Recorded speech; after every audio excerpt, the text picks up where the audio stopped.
The velocity of the machine. To understand why a pristine P-51 Mustang would be left to rot on a tropical island, you first have to understand the sheer, terrifying velocity of American production in 1944. History often treats the arsenal of democracy as a patriotic slogan, but in reality, it was a runaway freight train of industrial output. At its peak, the Willow Run plant alone was churning out a B-24 Liberator every 63 minutes. The United States wasn't just building planes, it was flooding the world with them. By 1945, the U.S. had produced nearly 300,000 aircraft. This wasn't manufacturing in the traditional sense, it was an environmental shift. The sky was literally filling up with aluminum. But there was a hidden tax on this speed: expected attrition. These aircraft were not built to last 40 years. They were built for a service life, often measured in weeks or months. A bomber was a consumable item, much like a crate of ammunition or a pair of boots. When you build something with the expectation that it will likely be shot down, burned, or crashed within a year, you don't invest in corrosion resistance or long-term maintenance accessibility. You build for the now. The pipeline problem. In August 1945, when the surrender was signed aboard the USS Missouri, that massive industrial heart didn't just stop beating instantly. There was a pipeline thousands of miles long. At any given moment, there were thousands of planes on assembly lines, thousands more on trains heading to ports, thousands strapped to the decks of tankers and escort carriers crossing the Atlantic and Pacific, thousands sitting in replacement pools in places like North Africa, India, and the Philippines, waiting for a pilot to get shot down so they could take his place. When the war ended, the replacement pool became a stagnant pool. The demand dropped to zero overnight, but the supply was still surging forward due to the sheer momentum of global logistics. The liability of the asset. This is where the logistical reality you mentioned truly bites. In military accounting, an aircraft is only an asset as long as it has a mission. The second the mission vanishes, that aircraft becomes a liability. Every hour a plane sits on an airfield, it requires security to prevent looting or sabotage, maintenance to keep seals from drying out and engines from seizing space. Airfields were needed for the massive magic carpet operation to bring millions of soldiers home. The military faced a brutal calculation. To bring a P-38 Lightning back from a remote base in the Aleutian Islands, you needed a pilot, a flight crew, fuel, which was being rationed for the return of troops, and a destination that wasn't already overflowing with 5,000 other P-38s. If the plane was slightly war-weary, perhaps the airframe had some stress wrinkles or the engine was near its overhaul limit, it was worth less than the fuel required to fly it to a scrap heap in the States. The sunk cost of the Pacific. The Pacific theater was the greatest offender of this logic. Unlike Europe, where a plane could potentially be flown back via a series of hops, the Pacific was a vast void of water. To get a fighter home, you usually needed a deck spot on a ship. But in late 1945, every ship was packed to the railings with people. The public back home didn't want the Enola Gay's little brothers. They wanted their sons, husbands, and fathers. If a commander had to choose between loading 50 surplus fighter planes or 500 returning GIs, the planes were pushed off the side of the boat or left in the jungle without a second thought. Conclusion of Section 1. The shift in value. We see a vintage warbird today and see a $5 million masterpiece. In 1945, a returning soldier looked at that same plane and saw a reminder of a job he was finished with. A machine that was now just junk, blocking the path home. The abandonment wasn't an act of disrespect. It was the final stage of a disposable industrial cycle.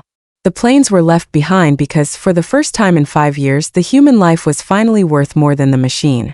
The tyranny of the Pacific map. To look at a map of the Pacific theater in 1945 is to see a scattering of dots across an impossible blue void. During the war, these islands, Espiritu Santo, Biak, Guadalcanal, Tinian, were the unsinkable aircraft carriers that allowed the Allied leapfrog toward Japan. But once the surrender was signed, the geography that made them strategic assets turned them into logistical prisons. In the Pacific, the return journey was the ultimate filter. If an aircraft was located on a major hub like Hawaii or Guam, it might have a chance at a second life. But for the thousands of planes sitting on remote coral atolls, the war's end was a death sentence.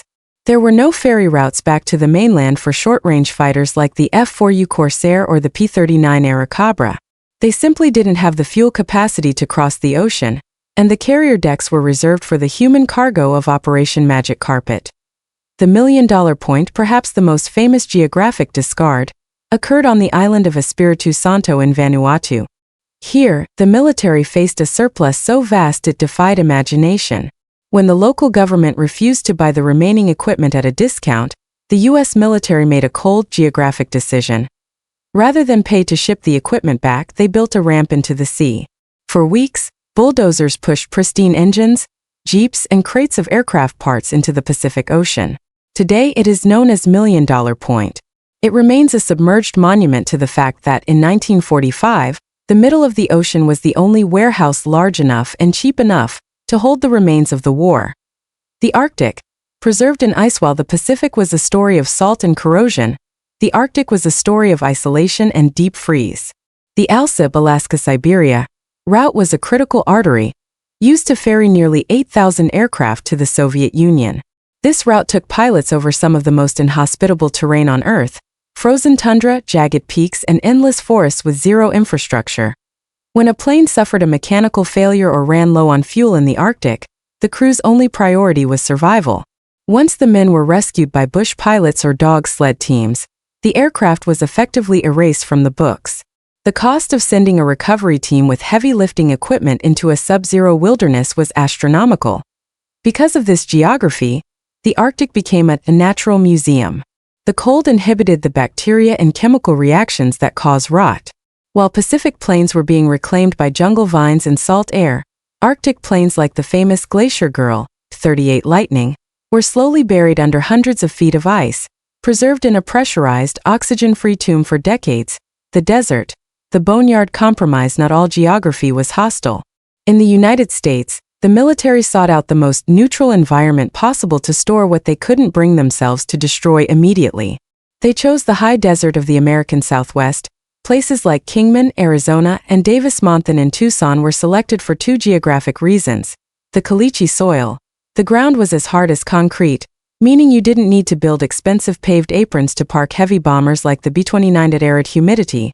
With almost no rainfall, the threat of rust was minimized. However, even here, geography dictated a triage system.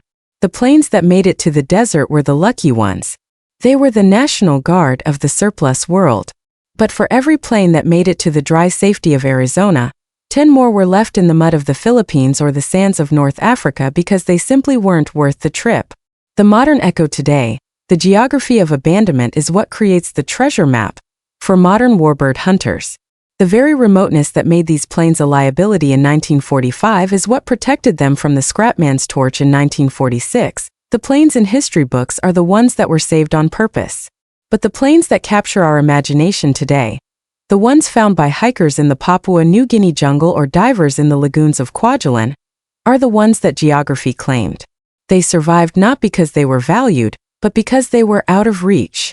The cold math of peace. The jet engine, the great eraser. If you want to know why a P-51 Mustang, a plane that was the pinnacle of engineering in 1944, was sold for $3,500 or left to rot in 1946, look no further than the jet engine. World War II was the final, glorious swan song of the piston-powered propeller. In the closing months of the war, the German Me-262 and the British Gloucester Meteor proved that the future had arrived, and it didn't have a propeller. By the time the ink was dry on the surrender documents, the U.S. Air Force was already looking at the P-80 Shooting Star. The math was brutal.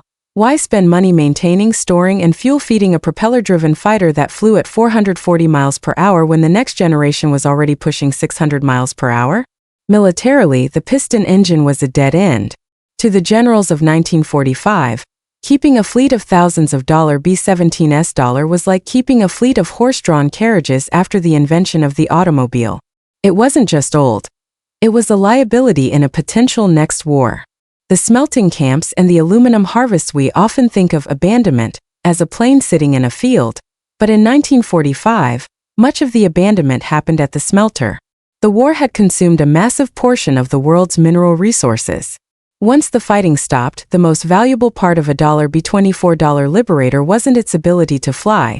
It was the 7,000 pounds of aluminum in its skin and the high-grade steel in its engines. In places like Kingman, Arizona, and Ontario, California, the military set up guillotines and melting furnaces. Thousands of aircraft, some with less than 10 hours of flight time, were taxied into lines, stripped of their clocks and radios, and then literally chopped into pieces.